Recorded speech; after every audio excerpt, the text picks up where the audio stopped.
Hey everybody, you're watching Ready Set Drone, and today I have the GoolRC T32. It's a little foldable quadcopter. We're going to take it out here in the backyard, fly it around, and see how it does, so stay tuned.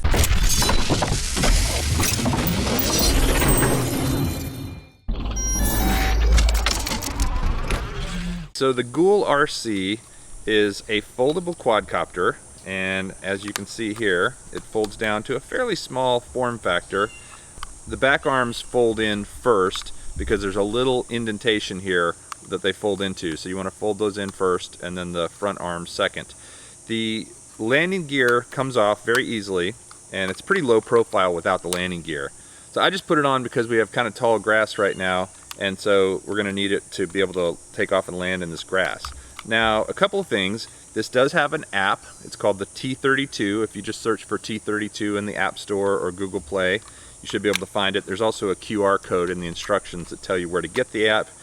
But one thing I'm going to say I really like about this quad right out of the gate is it uses a standard 1S battery. So this is a standard 1S battery that you find in a lot of little quads, including a lot of the SEMA quads. It is a 3.7 volt or 1S 850 milliamp hour battery. And the best thing is it has a standard low-C connector. And this little white guy is called the low-C connector. And what that means is that you can actually use other batteries that are really cheap. You can get 3 or 4 of these things for $5 or $6. And so you could get a lot of batteries for this really cheap, and they all fit pretty well. It also has in the battery compartment a decent amount of space. A lot of these batteries compartments are not very big, and so you have to try to cram the battery in there. This one has a decent amount of space so you can push it in there, and you don't have to try to really stuff it in like you do with some others. Now I'm going to go ahead and open up the arms. Now one thing to note too, these arms, when you open them, there is a little piece of plastic inside, and they click into place. So you want to make sure you get them all the way in and clicked when you open them. Now this is a fairly inexpensive quadcopter. It's pretty lightweight. You know, it doesn't feel like it's got too much in the way of electronics going on inside, but it does have a power button, and I appreciate that because a lot of these, when you plug the battery in, the power comes on automatically. This one actually has a power button. The remote control takes 4 AA batteries, and it has this little extender thing here that you put into it in order to be able to put your phone on it. Has 2 little short antennas, which is actually good in this case because they don't get in the way of this thing. The power button is right here, and then I believe the top right is your flip button, and the top left gives you different flight rates. Yeah, there's your flight rate. So there's low, medium, high, 3 beeps, and then this is button up here is for headless mode. And then there's some other buttons down here on the bottom. Looks like this one's headless mode and some trim. Oh, and it has an auto takeoff as well down here on the bottom. So decently laid out remote control. Your phone actually goes right up here in the top. And one thing about these holders is make sure when you put your phone in that you are not mashing down on a button with the spring. In other words, if I put it in right here, it's going to mash down on my volume buttons. So I kind of put it in on one end so that the buttons are free and don't get pushed by this. So one other thing to note about the GoolRC T32 is that there is a micro SD card slot in the bottom. It is just a little slot right here where your micro SD card goes in with the pins up, and so now we should be able to record video on this and see what that looks like. So what I'm going to do is I'm going to go ahead and set this down and turn it on. The power button is right on the top. So I just turned it on. Actually, I'm going to just turn it on right here. I've got the remote on already. I think you push the left stick up and down. So I just set it down. I'm going to go ahead and see how you fire up the motors. Okay, there's a little button with a lock on it, and you push that little button to fire up the motors. Now before I take off, what I'm going to do is go ahead and turn on my phone. One thing you've got to do is go ahead and connect to the Wi-Fi on the T32. So you turn on your Wi-Fi settings, You see where it says GoolRC, so I'm connecting to that Wi-Fi. And I'm going to go ahead and open the T32 app. Hit connect. And there's our live view of the T32. You can see the grass. So I'm going to go ahead and put this in my remote. Be careful, this little thing comes out very easily, the little piece that's supposed to hold it all in. Alright, so now I've got my T32 app open. I'm going to go ahead and hit record on my video. I'm going to unlock the motors and I'm going to take off. Whoa! Oh my goodness. That thing is quick. Wow. Wonder what flight rate I'm in. Let me see real quick. Okay, I was in the highest flight rate.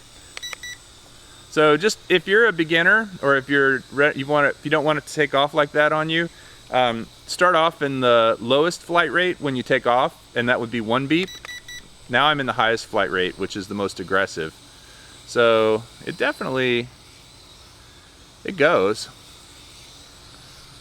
Wow, it's really steep how it has a really steep bank angle when I push the stick forward or sideways. Look at that. Almost vertical. That's crazy. All right. So watch when I go forward, it's gonna put its nose almost straight down. And you have to be careful because it'll start diving when it does that. So again, this is rate 3, which is pretty aggressively set. So I'm gonna see if I can make it flip. So it's the upper right button is the flip button, and it does a nice flip.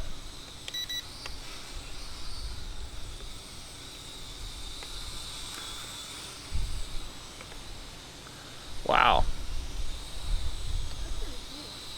It is quite a handful when it's in rate 3. And in a good way, I mean, it really gets after it. Let me see if I can get over here and get some shots of us. Now the live video is pretty laggy, I can tell you that. Oh, I'm about to hit the trampoline. The live view on the video in the app is pretty laggy. It's there, but it's definitely not smooth.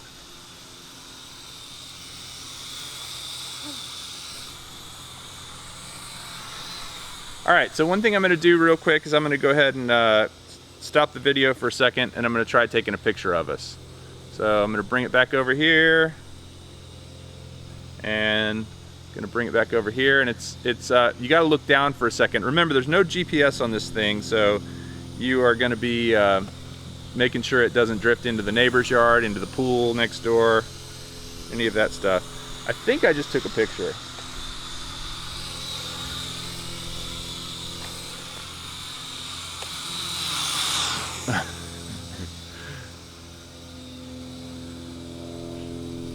Wow, but I mean, this thing just is so fast for such a little toy quadcopter. Yeah, if we had more space, I could go a lot faster, but look at that.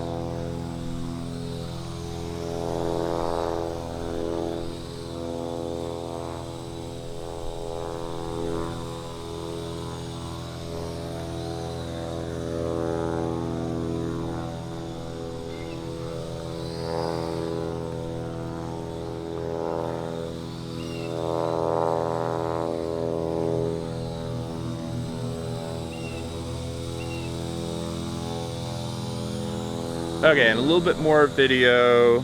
Roll just a little bit more video, and then on this. All right, I'm gonna see if I can do a nice little orbit around us kind of thing.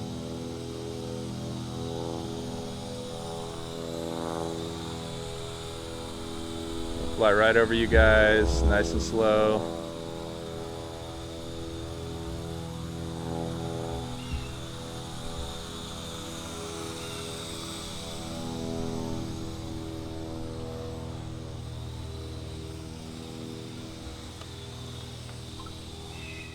Alright, so the GoolRC T32. Let me tell you, this thing is actually a lot of fun to fly. It is very aggressive in rate 3. It almost goes vertical when you're flying it forward, and you have to be careful because it wants to dive a little bit, but I think that makes it fun to fly. In rate 1 and 2, it's a lot more manageable, so if you're a beginner, I recommend starting off in rate 1 or rate 2. The remote control is decent, the flips are good, and the other really big plus of this guy is it does have standard RC batteries with the low-C connector. And the reason I like that is because you can buy aftermarket batteries or use ones that you might already have for a different quad, and they fit right in here and it'll fly just fine. Now the downsides to this guy, I have to say, you know, it feels fairly cheaply made. It isn't, and it is inexpensive, and so that kind of maps to it. The landing gear is kind of good for takeoff because it gets you up out of the grass, but it's not great for landing. So if you can land it on a pad or concrete or a table or something, I'd recommend just taking the landing gear off, because every time I landed it, it tipped over because it's kind of a high center of gravity with this landing gear. But the good news is this landing gear just literally pops in and out super easy, just like that. Return to home mode doesn't work that well. I didn't show the video of testing it, but this is not based on any sort of GPS. It's basically just based on where it started and where it's going, but it's easy for it to get confused and it's not very precise. So I wouldn't rely on that as a way to get it home if you get in trouble. My recommendation with this guy is fly it low, fly it without the landing gear if you can, fly it in rate 1 or 2 and get used to that, and don't bother using it for recording video because the video quality is not that great and the FPV is laggy. But otherwise, as a little line of sight flyer, and especially one that folds up, which is kind of cool, I like it. I actually really like how small it is. I can put it into a really tiny case, along with the remote, which is also fairly small, and fly it line of sight, fly it in rate 3, have a lot of fun, and get to be a better pilot. So if you like this video, please hit the like button, and if you want to know more about all kinds of drones, that's DJI drones, that's toy drones, it's photography drones, it's racing drones, please subscribe to Ready Set Drone, and we'll see you next time. Thanks for watching.